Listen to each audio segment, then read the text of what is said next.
When you're finished washing your car and you're all proud because it's sparkling and it's all nice, well, it might not be 100% clean. And to do that, you will need the iron remover.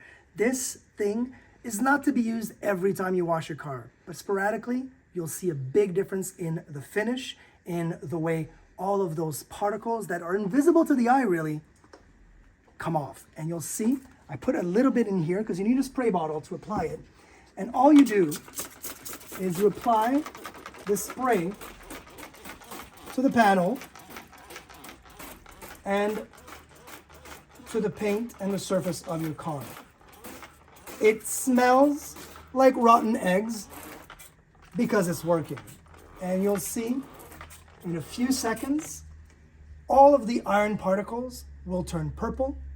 They'll be very, very visible. And as soon as you wash it off, they're completely removed from the surface of your vehicle. It's incredible. Let's take a closer look. Look at all the pinkish purple streaks.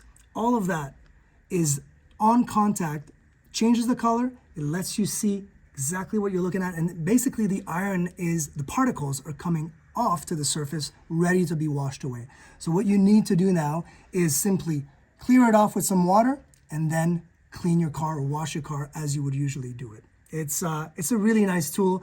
Again, not to be used every single time, but once in a while, it will really make that car pop.